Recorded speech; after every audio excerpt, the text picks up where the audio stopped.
guys. Welcome to Tutor Sisters channel.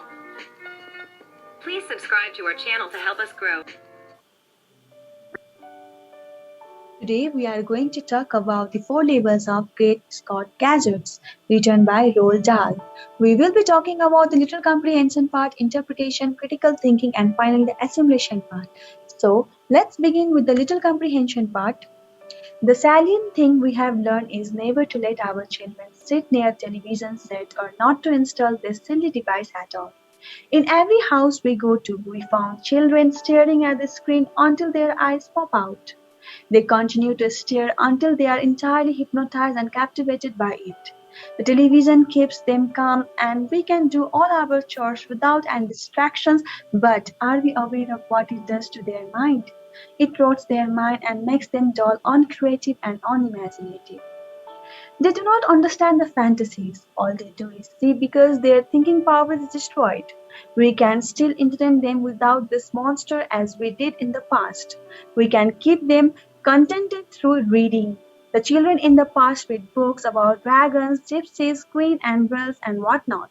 So throw away the device and build a bookshelf there and fill it with books. Ignore all the mischievous action because they will read some good books when they have nothing else to do.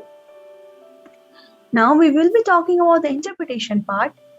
The poem seems to be trying to make us aware about the incredible impact of the television set in children's mind. The poem hints at the irreversible damage that device has created in the mind of the little ones. The text can also be meant that the children should be encouraged to seek and read more and more books rather than being captivated by the television set.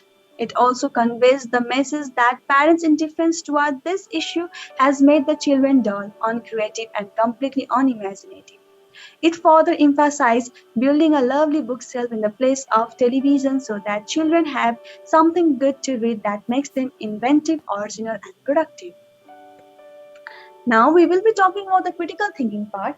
The poem is not only informative but also equally fascinating to read. It ignites the aura of nostalgia and takes us back to our childhood and how addicted we were to television. The idea that watching television can hamper children's creativity is irrefutable. However, I find the poet's vision of throwing away television unconvincing. Is television completely useless?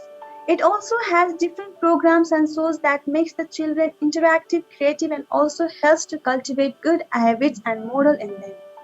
Isn't time management the only issue here? If parents make a proper schedule and allocate appropriate time for reading books and watching television, wouldn't that be better? Despite this contradiction, the emphasis on the books is accurate. Books to amplify our imagination and add to our creativity. Now, we will be talking about the assimilation part. After reading this text, I came to realize that too much of anything is dangerous. Also, I received the insight that children should be encouraged to read books and more books to become more creative, inventive, and innovative. The poem took me back to my childhood when I read lots of fairy tales and books and created my fantasy world. It also reminded me of how I wanted to explore new stories every day. Now I have been so dependent on television and the internet that I have lost so much of my imagination power and I rely entirely upon others' creation and point of view. Thank you. If you liked this video, please share it with your friends. Make sure you hit the like button and subscribe to this channel for more videos like this.